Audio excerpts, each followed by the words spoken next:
Hello, everyone, and welcome back to our reaction and attempted analysis of Unsolicited Fatties Talk Back, Episode 1, Meet the Fatties. There's not really much analysis to go on because all they're doing right now is talking about fucking candy. But let's go ahead. I have it on 1.5 speed. If they continue, I'm going to give them like another 5-ish minutes. And if they continue to just do nothing about talk about candy, we're going to up the speed of this to see if we can just fucking get through it. Chocolate, which many people get mad at because it's not even chocolate, really. Right. But I'll accept that over dark chocolate. So. And then, but really my favorite are Reese's sticks that have been in the fridge. Cold but Reese's sticks? Oh my God. But like they're not even really Reese's because they have like nougat inside of it. So it's like, it's lying. It's a lie. It's all a lie. It's not real.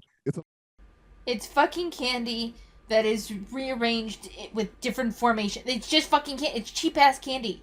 For the love, I'm sorry, I don't mean to be like such a raging bitch about this, but it's really just annoying the absolute fuck out of me how long we are taking to talk about fucking candy. Oh my God. I should not be this irritated, but I am.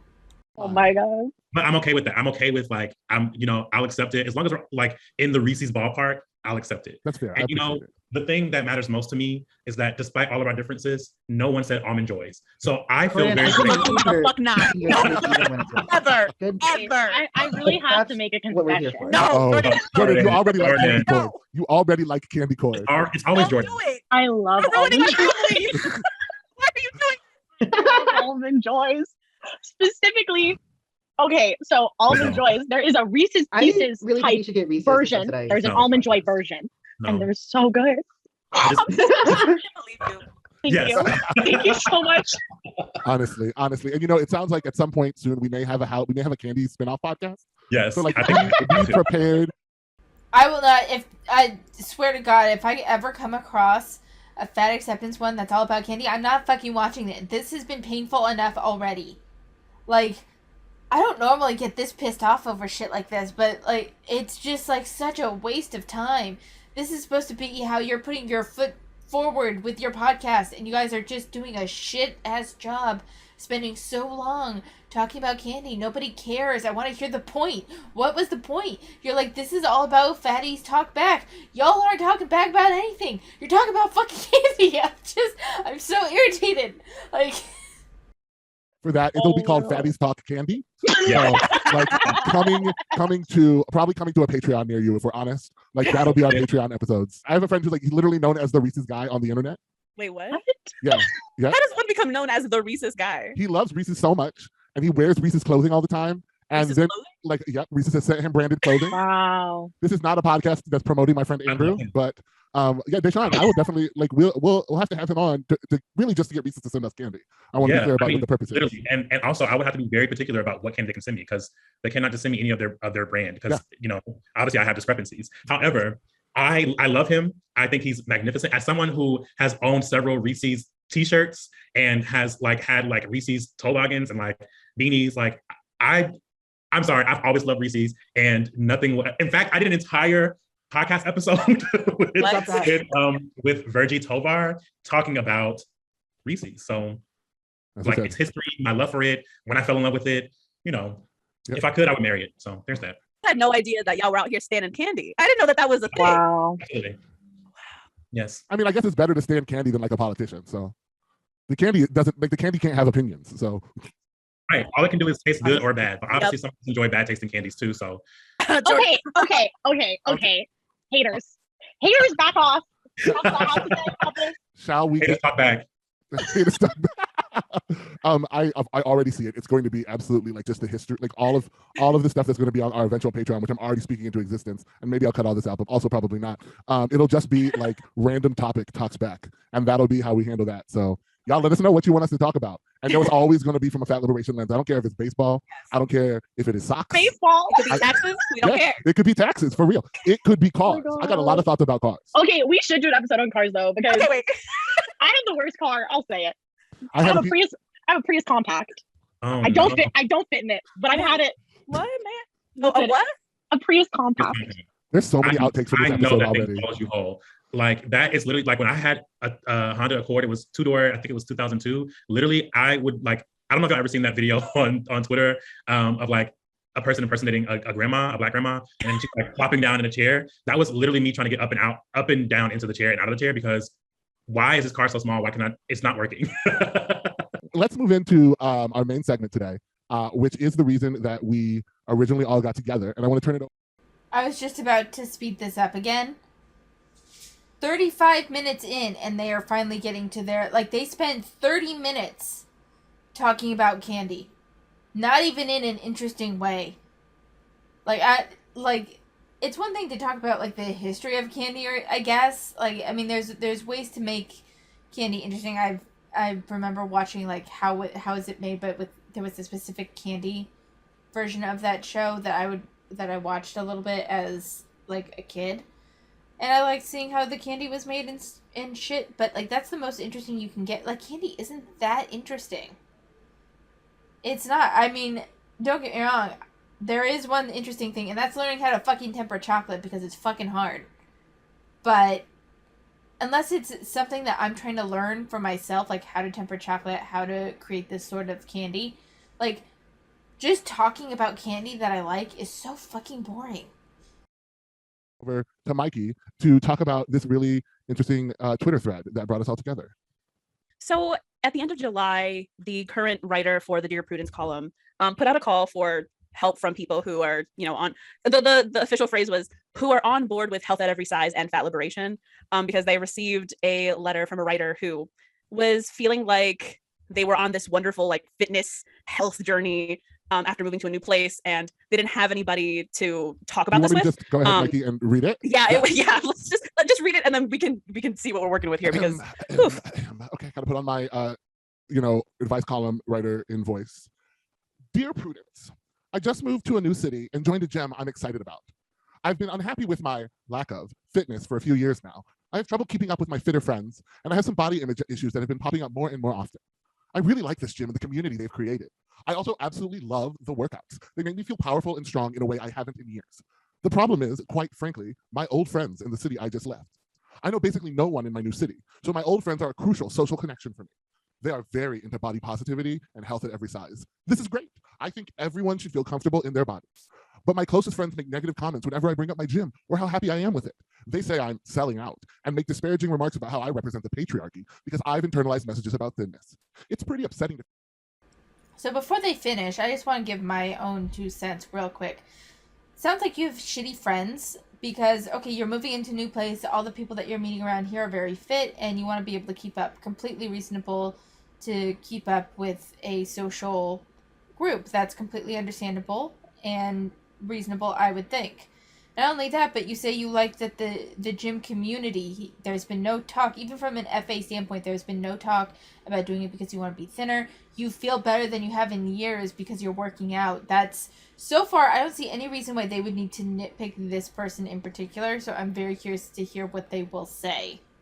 I feel excited about a new development in my life, only to get shot down by folks who I've supported in their own endeavor. Do you have thoughts on how I can get my friends to be more supportive while not coming off as judgy for choices I'm making that they're not? Sincerely, Fraught Fitness. I hate this just as much as I did the first time I read it because, okay, well, to backtrack a little bit, the reason why we even decided to start this podcast was because of this column.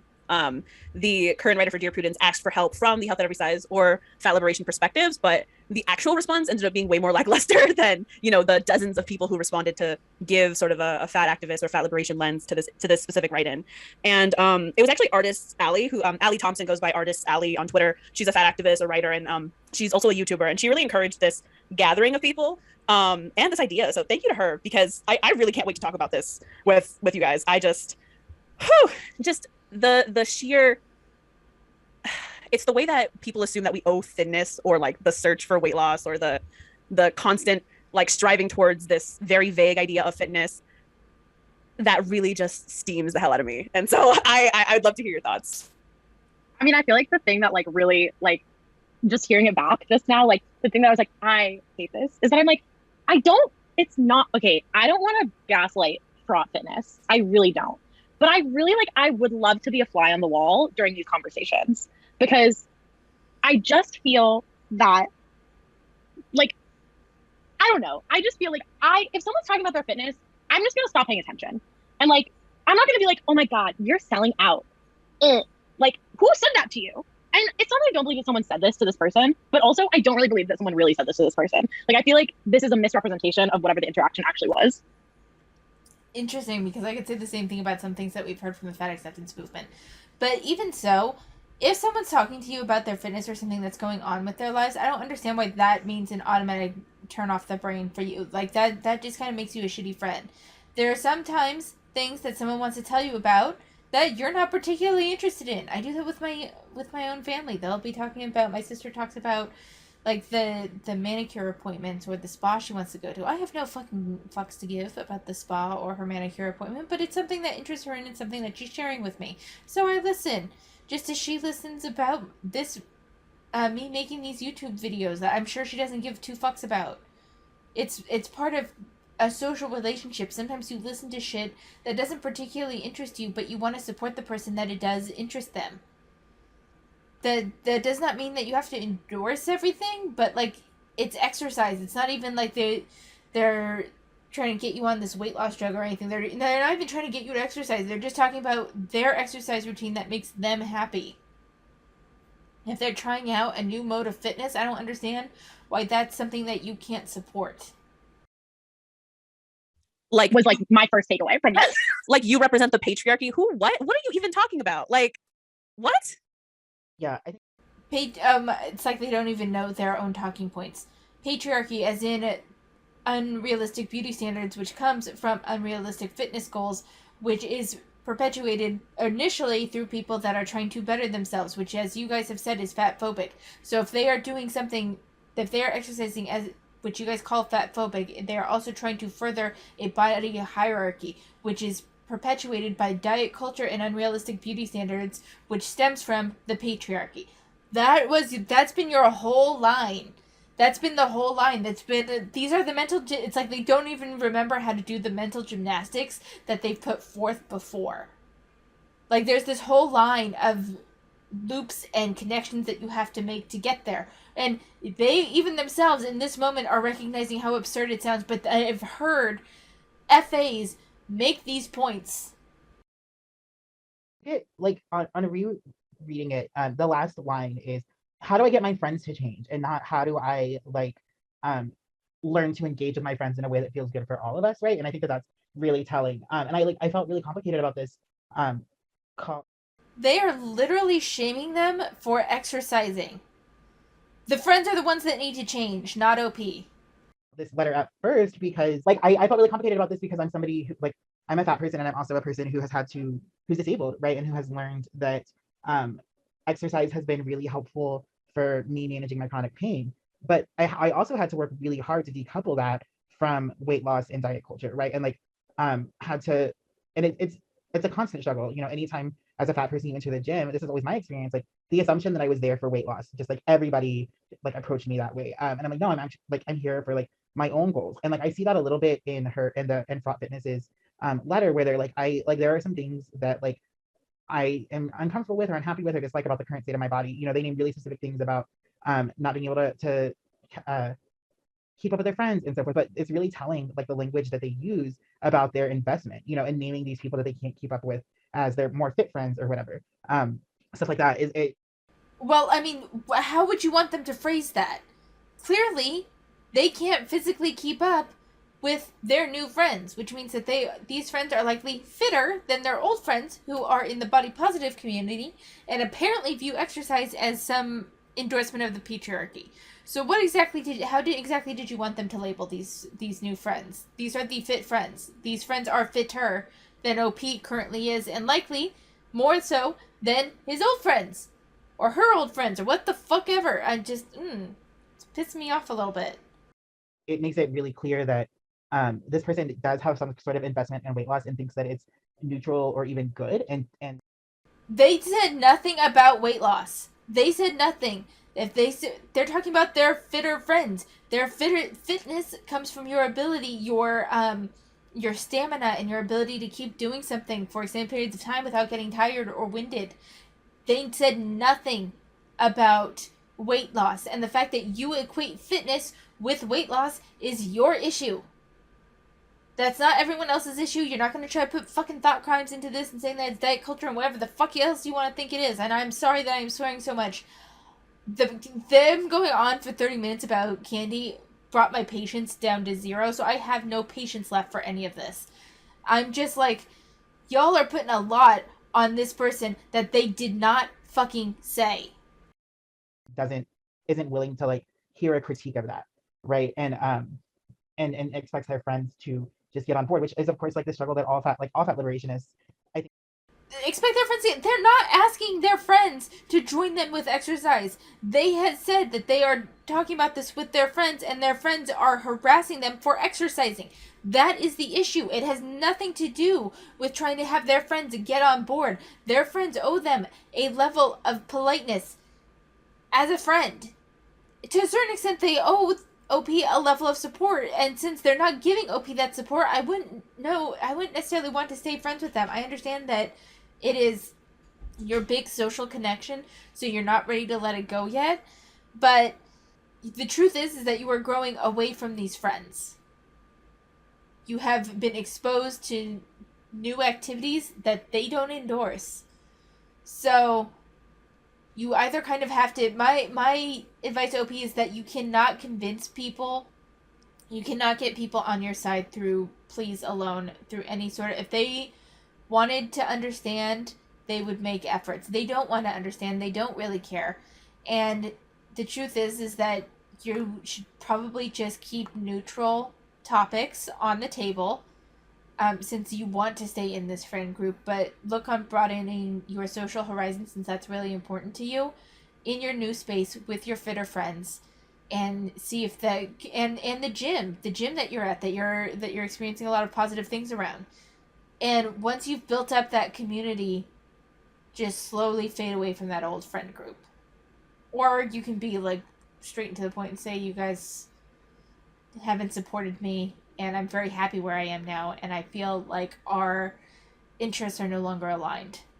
Thank you for the time I spent with you, but I think it's best if we went our separate ways. Like, you guys, like, you can either be like official and to the point where you can fade away. It's up to you, but that's kind of where you are. Live with is just this like constant cultural assumption that like dieting and weight loss are inherently good, and everybody wants to achieve those things or structure their lives around them, right? And that leads to all kinds of like, I'm sure we're all familiar with these like uncomfortable and offensive interactions that we have where people approach us about just like an unsolicited dieting tip or whatever, or like see us on a walk and they're like, good job, right? And project all this bullshit onto us. And so I was like, we need to have a conversation. Like, I wonder how we can have this conversation where we can talk about like the benefits of movement outside of weight loss, in a way that doesn't trigger and really alienate fat people from the gym, because they weren't talking about weight loss. They were talking about getting fitter to keep up with their new friends. That's all they were talking about. That's the other frustrating part, is that like these things are like, like movement is, I like the benefits of movement on my body and I actually enjoy it, but it's taken me so long to like get there and understand that, because I've grown up with such a cultural emphasis on movement, either for punishment or for weight loss, right? And not simply because like these are things that we can enjoy, that can like be beneficial for our bodies in the ways that we are wanting them to, right? And so I want there to be, I want, as fat people, I want us to be able to have more conversations about movement outside of weight loss. But this is clearly not it. Like, this person clearly is like is fully on board with this like bullshit weight loss trend and is not hearing the critiques of their fat friends. Yeah, I agree. I think that like for me, I actually believe this person when they say that they had friends who said this to them. And I believe that this person because we all saw the type of response that mainly white fat women gave to Lizzo when she posted the detox drink on her Instagram story, right? Like, there was an entire like 2-3 day conversation that happened around that when she wasn't explicitly talking about weight loss. So I can only imagine what type of interaction you're having when you are talking about weight loss intentionally. I also think though that there's no way to put it that intentional weight loss in one way, shape, or form, having that conversation is going to trigger and feel harmful to your fat friends, irrespective of what your intentions are, because you are quite literally telling them, that like you are seeking to be thin because it's better, because it for whatever reason is a better outcome for you. And I think that this person, like you said, Caleb, I love that you talked about that last sentence, because their language was very antagonistic towards their fat friends. Like, and to me, as someone who has had thin friends. Genuine question, how was it so antagonistic towards their fat friends, other than their fat friends not being supportive of their new lifestyle changes? That they aren't doing for weight loss, that they're doing because it makes them feel better. Who has had fat friends who've wanted to be thin, who has, like engaged people in general, like, and of course all of us have engaged random people on the internet for different reasons who are just antagonistic towards fat folks.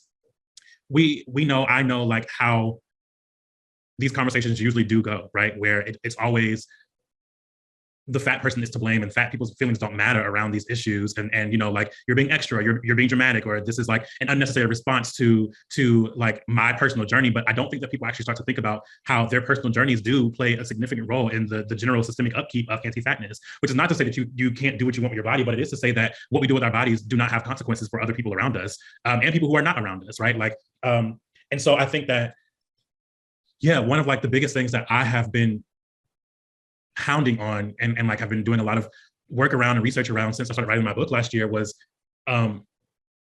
movement without punishment, and movement without intentions to lose weight. Even so much that I have moved away from lost weight or losing weight as like a descriptor of what's happening, because I don't think that you lose the weight. Nobody loses something intentionally. You are, you are intent on getting rid of the weight, and that's not lost weight. But anyway, for me, like I think that there is so much trauma and so many triggers around weight gain, weight loss, dieting, exercise for fat folks in general, especially fat folks who are Black or of color, for fat folks who are queer or trans, like who live with different marginal identities, and therefore are experiencing, I think, like a compounded form of violence on top of the anti-fatness they're being engaged with. It's hard. And so, of course, I don't know the race, gender, sexuality, or anything of this person writing, but I imagine that this is, if I'm being honest, a cis white woman who's writing this, because it reads like a cis white woman who's writing this. And it doesn't really like seem to offer any sort of care or thought around. I'm sorry, but what does that woman's gender identity or race have anything to do with this conversation, really? Like, it feels like they're grabbing at every buzzword, everything that they possibly can, apart from addressing the words as they were written on the post. And it just feels like they're going off the rails and going so far outside of the original scope of what was posted as a way to justify them shitting on this person. The feelings of their fat friend. And I oftentimes notice that a lot of fat folks who do get into, these spaces around wanting to be more involved and wanting to move more, it becomes very easy for them to completely dismiss, forget about, ignore every part of like fat liberationist rhetoric they ever believed, right? And become the very same health geeks or gym rats that we oftentimes are having to combat in our own work and in our own lives. And so that has been a very hard thing for me too, wanting to be more active and wanting to move my body more, because I also enjoy my body emotion and what I remember about feeling that sense of freedom and moving without having to be overly invested or invested at all in weight loss. But the two are so closely related that to me, I feel like it's almost an impossible thing for us to be able to do without, in some ways, triggering ourselves or others. I don't know that it's something that is possible to do without that being the reality. And I think that, to me, it's on the person who is choosing to engage this difference in how they are, showing up in the world, to be more cognizant of how often they're talking about fitness, how often they're talking about going to the gym, how often they're talking about exercise, and what exactly like their language is when talking about it, right? Like, are you talking about wanting to feel better in your body? Or are you talking about losing weight? Are you talking about wanting to be more active? Or are you talking about dieting, right? Like, those are two very different conversations with two very different connotations, LOL. And I think that that's the most important part, is being mindful of who you're friends with and also who you are and what your words can imply. So for fraught fitness or fitness fraught, I don't remember the name. I think that it's going to be very important that they consider the language that they use, they consider how often they're talking about these things, but also that they're really thinking about what their intentions are, right? Like, is this about losing weight, which I think it is, or is this just about, wanting to be more active in your body? Those are two very different things. And I think that they also lead to two very different conclusions in terms of what you talk about and how you talk about them. Yeah. I wanted to point out, I want to do a little bit of textual analysis here. I want to just, some of the language that is used. And what was really interesting to me is how we didn't even need to hear certain phrases to understand the way things were coded. So for example, At no point in this letter does Fraught Fitness specifically say that their friends are fat, but what they do say is they are very into body positivity / health in every size. And then goes, this is great. I think everyone should feel comfortable in their bodies. And I hate it. I hate it. I hate it. I don't understand. See, this is the thing. They are creating so much little inferences into what people say.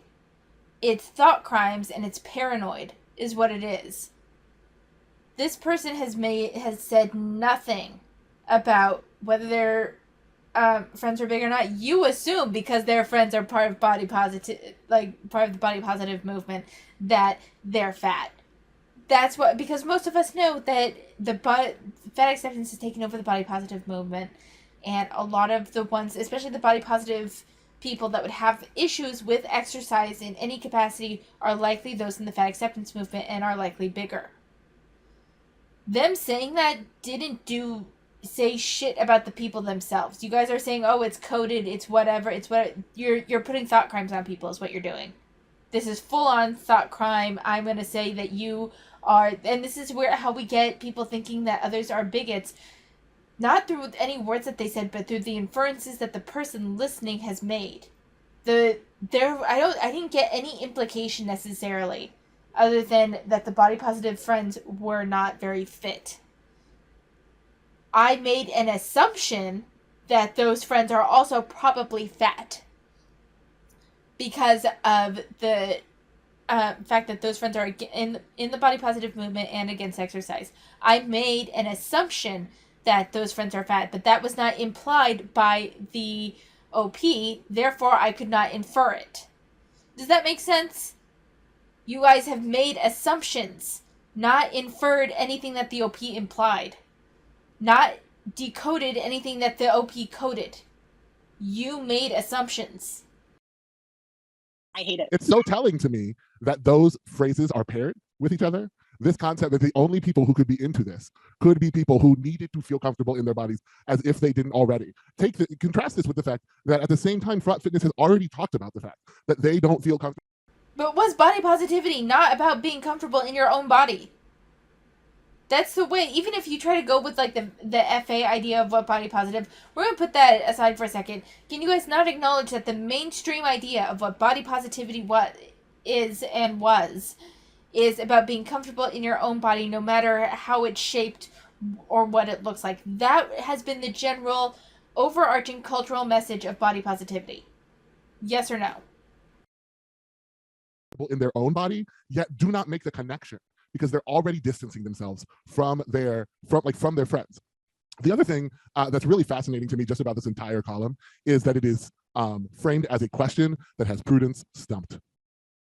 That fundamentally, Prudence, our advice columnist, has no concept of how to deal with anything related to fat liberation. None. And I think it is so telling that that is the case.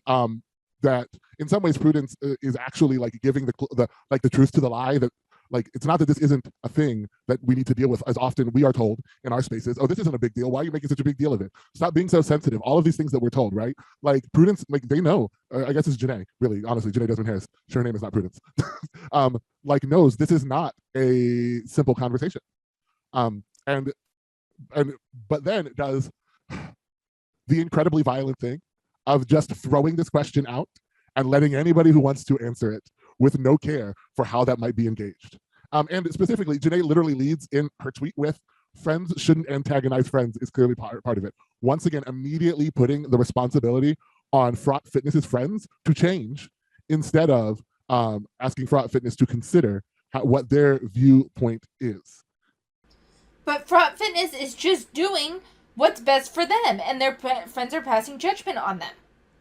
So I don't understand why it's Fraught Fitness's issue to change when their friends should be kinder to them. Like, don't get me wrong, you can't make anyone do anything. You can't force anyone to accept anything. You can't do any of that. But for fuck's sake, I don't even know how to respond to this anymore. Which is wild too, because it's like, of course, if you are the person writing this, like you are going to not include the parts in which you are enacting violence onto your fat friends. Like, of course you're not going to talk about that. Oh my god, the enacting violence. Oh my god, it makes me so mad. They're enacting violence. They're fucking enacting violence. Are you fucking kidding me? Are you motherfucking kidding me? I need a break. I need a break from this absurdity. I can't. We spent 30 minutes talking about candy, and now we're talking about someone who is exercising for themselves in order to keep up with the new community that they found. They like the gym, they like the community, they like the way they feel. There's been zero mention of weight loss or any of that, but they are enacting violence on their friends by talking about their exercise. Are you fucking kidding me? Add really quickly, like, in what Brian was saying, like, it's the fact that this person could be antagonizing their fat friends doesn't even occur to anybody, right? Like, Prudence tweeting that, she's not talking to Front Fitness, she's talking to the fat friends, right? So just the idea that like this engaging with this at all is inherently antagonistic doesn't even come up because it's so neutralized in the larger culture. I was just gonna also say, I think that there's like, just to add on to kind of what Deshaun said earlier, I think that like it is such a it like feeds into this like neoliberal feminism, like my body, my choice, like autonomy argument that it makes me so angry, because if you really think about it, any intentional weight loss is coerced. You cannot live in the society that we live in and not be coerced into losing weight or to be. Are you fucking kidding me? Are you absolutely motherfucking kidding me? Really? All intentional weight loss is coercion? Are you fucking kidding me? Like, no. Sometimes you want to lose weight for yourself. Like, this is just baffling. I was gonna try. We had 4 more minutes to make it to like a full 30 minutes. I need a break. I can't. I need a break. That was my breaking point. This may very well end up becoming a 4-parter because I need time to recover. I need time to recover. I don't know if I can get through the last 32 minutes of this without another break. When I start next time, we shall see. But holy fuck. Okay. I need to leave it here. Let me know what you guys think in the comments down below, because this was just baffling on so many levels. Thank you for watching. Take care of yourselves, and I'll see you next time.